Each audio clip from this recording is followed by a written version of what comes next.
ครับสวัสดีครับผมร้านจรัญรุ่งเรือง2015นะครับจะบอกเส้นทางการมาร้านจรัญรุ่งเรืองนะครับ ถ้าคุณลูกค้ามาทางสี่แยกมงคอมก็ขับขึ้นมาที่เขาเขียนป้ายว่า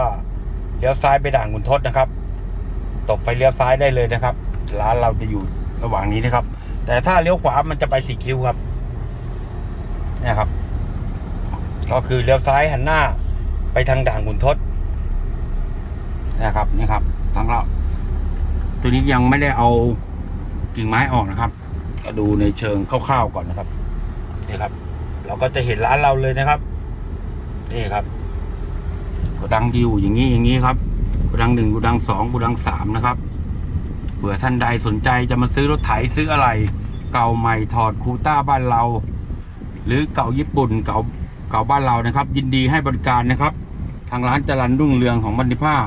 ติดต่อผมได้ที่ตำบลตะเคียนอำเภอด่านขุนทดจังหวัดนครราชสีมาที่เบอร์โทร0999277348นะครับ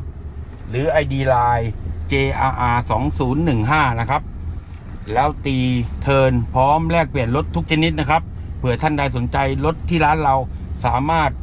มีข้อเสนอให้กับลูกค้าดีๆทั้งนั้นเลยครับทางร้านเราก็ขายอุปกรณ์ต่อพ่วงด้วยนะครับเก่าญี่ปุ่นด้วยเก่าบ้านเราด้วยนะครับทั้งปีกทั้งส่งของเรามีครบหมดนะครับ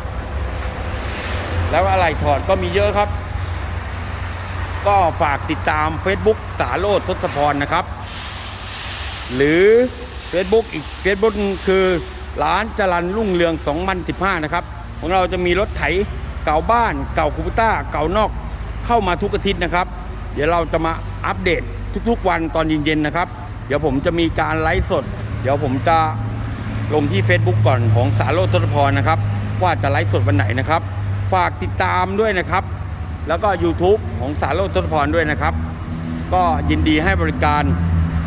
พร้อมจัดอะไหล่ทุกประเภทนะครับถ้าท่านใดมีรถไถแล้วต้องการอะไหล่เก่าใหม่ถอดเก่าบ้านเราเก่าคูปต้าเก่าญี่ปุ่นติดต่อผมได้เลยนะครับ